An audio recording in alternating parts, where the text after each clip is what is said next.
नमस्ते सबैलाई welcome to my new special video in this special hot season of election. अहिले जुन election चलिरहेको छ आफ्टर जेएनजी प्रोटेस्ट, त्यसमा चाहिँ एकदमै शानदार तरिकाले राष्ट्रिय स्वतन्त्र पार्टीले लिड गरिरहेको छ। एन्ड लेट्स होप कि 2/3 अफ भोट लिएर उसले चाहिँ एउटा सरकार बनाउनेछ जुन चाहिँ स्थायित्व रूपमा 5 वर्षसम्म कार्य गरोस् र देशलाई स्थिरतातर्फ लैजाओस् हैन। सो अहिले इलेक्सन हुँदै गर्दा हामीलाई थुप्रै क्वेसन्सहरू मनमा खेलिरहेको हुनसक्छ, like how do government form, criterias, how are election done, अनि त्यस्तै थुप्रै कुराहरू। So today I am going to provide very basic information on parliamentary system of Nepal. संसद कसरी चल्छ अनि कसरी अगाडि बढ्छ अनि संसदमा कसरी चुनिन्छन् सांसदहरू। नेपालको संविधान 2072 लागू भएसँगै नेपालमा संसदीय अभ्यासमा थुप्रै परिवर्तनहरू आए। स्पेसली नेपालको सरकारमा 3टा बडिजहरू रहेको छ, लेजिस्लेटर, एक्जिक्युटिभ अनि जुडिसियरी। लेजिस्लेचर भनेको कानुन बनाउने संस्था हो। यसले चाहिँ ल मेकिङको कार्य गर्दछ भने एक्जिक्युटिभ भनेको स्वयं सरकार भइहाल्यो। जुन लजहरू बन्छ त्यसलाई चाहिँ एक्जिक्युट गर्ने काम एक्जिक्युटिभ बडीको हुन्छ। अनि जुडिसियरी भनेको न्यायालय भइहाल्यो, जसले चाहिँ न्याय दिने the main body of top most body of judiciary is Supreme Court. अनि आज चाहिँ हामी स्पेसली लेजिस्लेटरको बारेमा बुझ्न गइरहेको छौँ।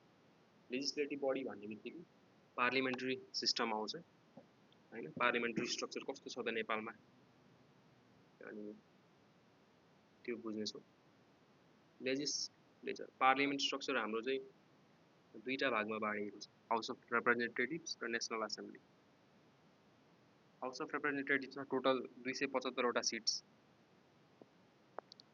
हुन्छ। यसमा एफपीटीबी सिस्टममा 165, प्रोपोर्सनल बेसिसमा 110वटा सिट हुन्छ। टर्म चाहिँ यिनीहरूको 5 वर्षको हुन्छ। एफपीटीबी भन्नाले अब डाइरेक्टली इलेक्टेड भइहाल्छ। 165वटा निर्वाचन क्षेत्रमा बाँडिएको हुन्छ देशमा, अनि हरेक क्षेत्रमा चाहिँ थुप्रै उम्मेदवारहरू उठेका हुन्छन्। जस्तै एउटा क्षेत्रमा उठेका हुन्छन्, तपाईँहरूले क्यान्डिडेटलाई भोट गर्नुहुन्छ, अनि जुन क्यान्डिडेटले जित्छ त्यसबाट चाहिँ एउटा एमपी छानिन्छ, मेम्बर अफ पार्लियामेन्ट। अनि प्रोपोर्सनल बेसिसमा चाहिँ whole single country as a single constituency हुन्छ। त्यसमा चाहिँ 110वटा मेम्बर फ्रम पार्टी लिस्ट, पार्टीले लिस्ट दिएको हुन्छ सुरुमा चाहिँ। अनि त्यो लिस्टबाट चाहिँ if a party succeed in making 3% of threshold, जति भोट आएको हुन्छ प्रोपोर्सनल बेसिसमा त्यो भोट मध्ये 3% अफ भोट क्रस गऱ्यो भने मात्रै अनि यसले चाहिँ सिट होल्ड गर्न पाउँछ। Otherwise the seats are not counted.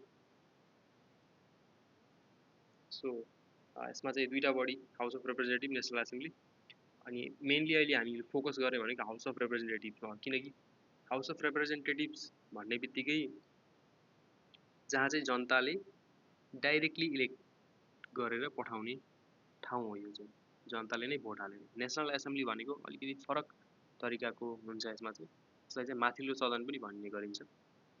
माथिल्लो सदन नेसनल एसेम्ब्लीलाई र तल्लो सदन हाउस अफ रिप्रेजेन्टेटिभ्सलाई। अनि यसमा चाहिँ 59वटा मेम्बर्सहरू हुन्छ नेसनल एसेम्ब्लीमा।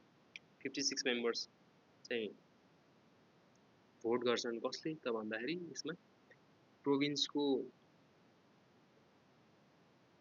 मेम्बर्स, प्रोभिन्सको हेड या त लोकल बडिजको हेड, यिनीहरूले मात्रै भोट गर्न पाउँछ। यसमा चाहिँ 7वटा प्रोभिन्समा 8वटा मेम्बर्सहरू हुन्छ।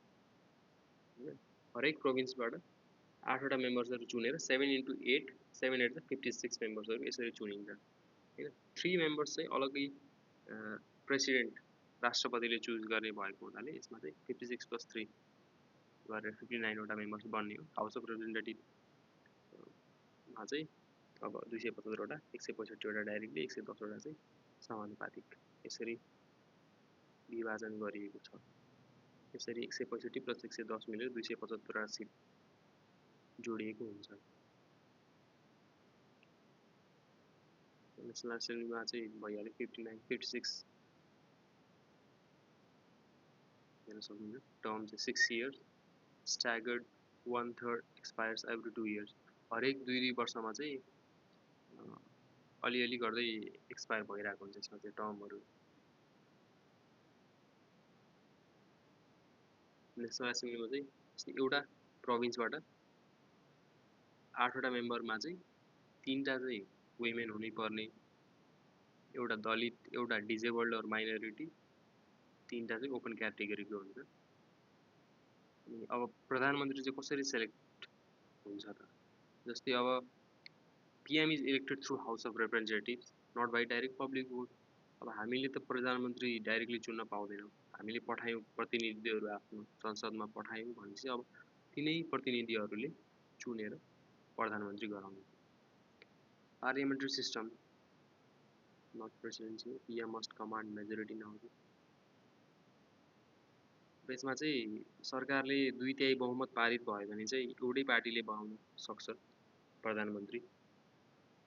यदि सकेन भने चाहिँ कोएलिसनमा बन्छ government by 2 or more parties merge भएर। अनि थर्डमा चाहिँ के प्रोभिजन छ भन्दाखेरि त्यसरी पनि भएन भने चाहिँ लार्जेस्ट पार्टीको सबसे पावरफुल नेता नै he will be PM. Party wins more than 138 seats, 138 seats, 50% of 275 भयो भने चाहिँ PM बनाउन पाउँछ मजाले। No vote of confidence required. Coalition government बन्न सक्छ। Largest party will lead it. I already told you. So final steps, any member can claim majority support, pass vote of confidence. If they all fail, House dissolve and press election within 6 months.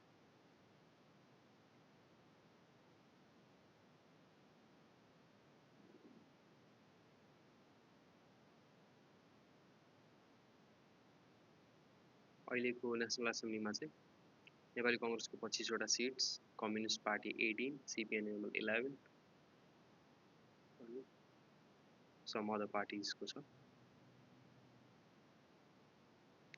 Thank you everyone for watching my video. Keep subscribing my channel, liking the video and comment any of your queries. Bye bye.